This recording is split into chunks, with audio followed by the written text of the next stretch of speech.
Fair फंडा। आज हम एसएससी सीएचएल 2015 को जो क्वेश्चन पेपर है उसका सेकंड सेट सॉल्व करेंगे। बिफोर स्टार्टिंग द वीडियो, जैसे कि आप देख रहे हैं कि इस वीडियो के नीचे आपको सब्सक्रिप्शन का एक ऑप्शन दिखाई दे रहा है, तो आप अगर हमारा वीडियो पहली बार देख रहे हैं तो प्लीज सब्सक्राइब आवर चैनल।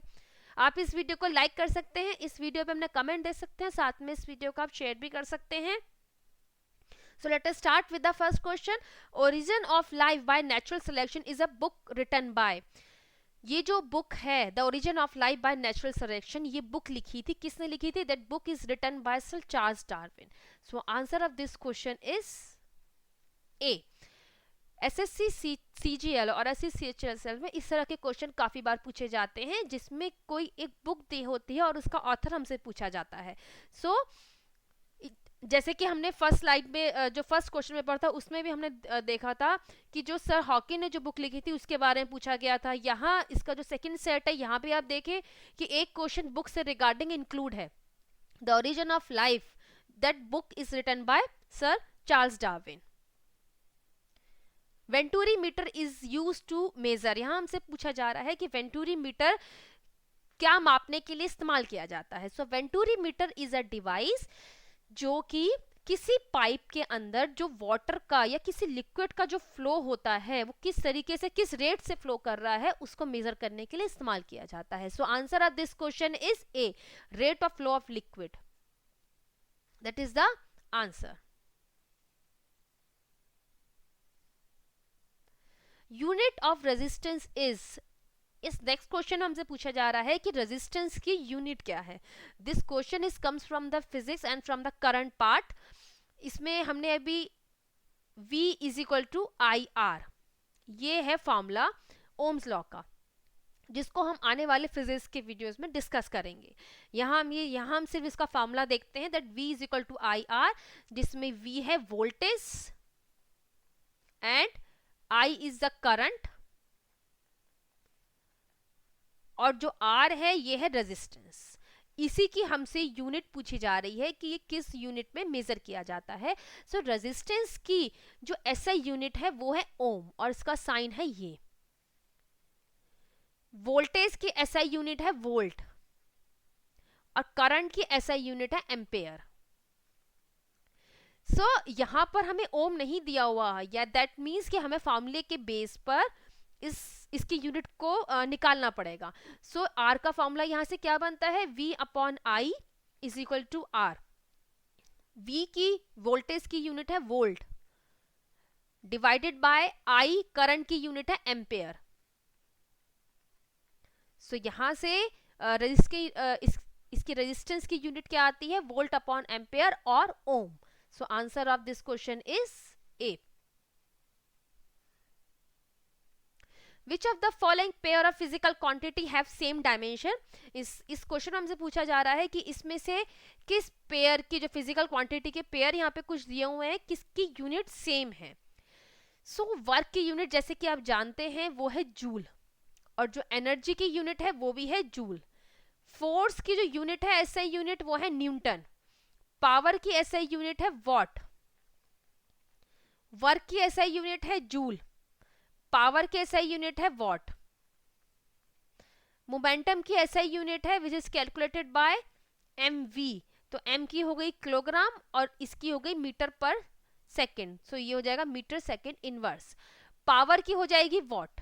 सो जैसे कि आप यहां से देख सकते हैं कि वो कौन सा पेयर है जिसकी बिल्कुल सेम इनकी डायमेंशन है, वो है work and energy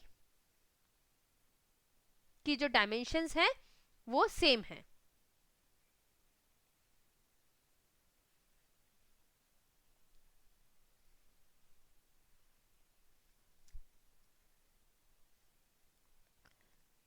The gas liberated in the Bhopal gas tragedy, the gas liberated in Bhopal gas tragedy, वो कौन सी गैस है जिसकी वजह से भोपाल गैस ट्रेजेडी हुई थी? वो गैस थी मिथाइल आइसोसाइनेट, और फॉर्मूला इस गैस का फॉर्मूला था N double bond C double bond O।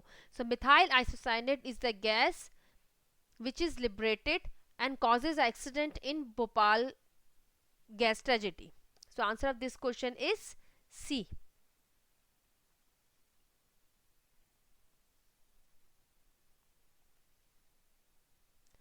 The main component of liquid bleach is, जो लिक्विड ब्लीच होती है उसका मेन कंपोनेंट क्या है? मेन कंपोनेंट है sodium hypochlorite, that means NaClO. This is the formula of sodium hypochlorite, और जो ये है मेन कंपोनेंट लिक्विड ब्लीच का. So answer of this question is सी.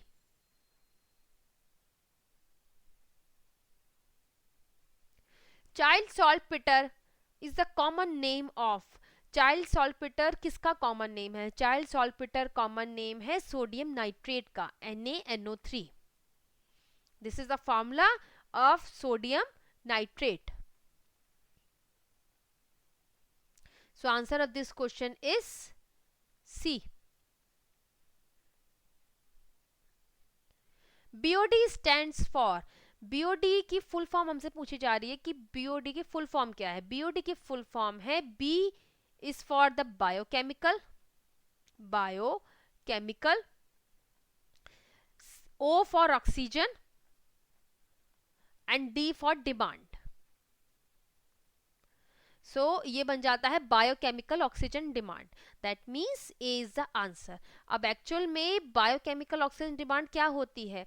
इसमें क्या होता है, किसी एक वाटर सैंपल के अंदर at a specific temperature, that means temperature को उस वक्त कांस्टेंट रखा जाता है, and for a specific period of time, किसी एक पर्टिकुलर टाइम पीरियड के लिए किसी वाटर सैंपल में देखा जाता है कि उसमें जो ऑर्गेनिक वेस्ट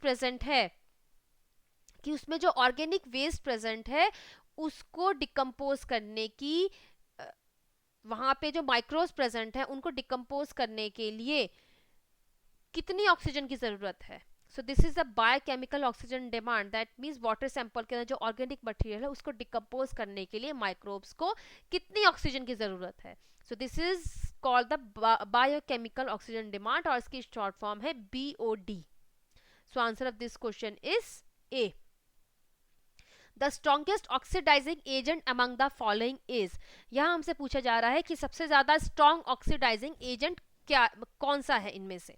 ऑक्सीडाइजिंग एजेंट क्या होते हैं कि ये किसी एलिमेंट को ऑक्सीडाइज कर देते हैं, इसलिए उनको ऑक्सीडाइजिंग एजेंट कहा जाता है. अब ये ऑक्सीडाइज करना क्या होता है?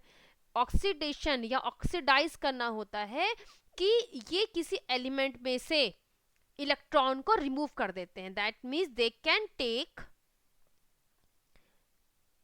इलेक्ट्रॉन फ्रॉम एलिमेंट, किसी भी एलिमेंट के अंदर से ये इलेक्ट्रॉन को एब्स्ट्रैक्ट कर देते हैं. दैट मीन्स इस एलिमेंट का तो हो गया ऑक्सीडेशन, ये जो एलिमेंट है इसका हुआ ऑक्सीडेशन, और ये ऑक्सीडेशन किसने किया? किसी ऑक्सीडाइजिंग एजेंट ने. और ये जो एजेंट है, जो भी केमिकल है, जो भी एलिमेंट है, वो खुद हो जाएगा रिड्यूस. इस सारे कंसेप्ट को हम केमिस्ट्री के आने वाली वीडियो में डिस्कस करेंगे. यहाँ पे आप सिर्फ ये समझ लीजिए कि ऑक्सीडाइजिंग एजेंट वो होते हैं जो किसी एलिमेंट को ऑक्सीडाइज कर देते हैं, मतलब वो उस एलिमेंट में से इलेक्ट्रॉन्स को निकाल लेते हैं और खुद वो रिड्यूस हो जाते हैं. सो यहाँ हमें ऑप्शन में 4 ऑप्शन गिवन है: oxygen, chlorine, fluorine, iodine. Chlorine, fluorine and iodine, they are, इनको हम हेलोजेंस कहते हैं. इन तीनों हेलोजेंस में भी सिर्फ जो फ्लोरीन है उसकी सबसे ज्यादा ऑक्सीडाइजिंग पावर है. दैट मीन्स इसका जो ये जो फ्लोरीन है, it is the strongest oxidising agent, strongest oxidising agent. So answer of this question is C. Organic food is suppose to be better for human consumption because. अब organic food क्या होते हैं? जैसे कि आप जानते हैं जो हम फ्रूट्स और वेजिटेबल्स खाते हैं वो हमें प्लांट से मिलते हैं. ये प्लांट्स को ग्रो करने के लिए फर्टिलाइजर का इस्तेमाल किया जाता है, और साथ में उन पे जो कीड़े और जो पेस्ट लगते हैं उनके कंट्रोल के लिए पेस्टिसाइड्स का यूज किया जाता है. और ये फर्टिलाइजर और पेस्टिसाइड्स क्या हैं? This fertiliser and pesticides are the chemicals. So जब इनका एक्सेसिव इस्तेमाल पौधे पे किया जाता है तो उसकी कुछ क्वांटिटी, दैट मीन्स उनके फ्रूट और वेजिटेबल के अंदर भी चली जाती है, एंड थ्रू विच वो हमारी बॉडी में एंटर हो जाती है, विच जो कि हमारे शरीर के लिए हार्मफुल है.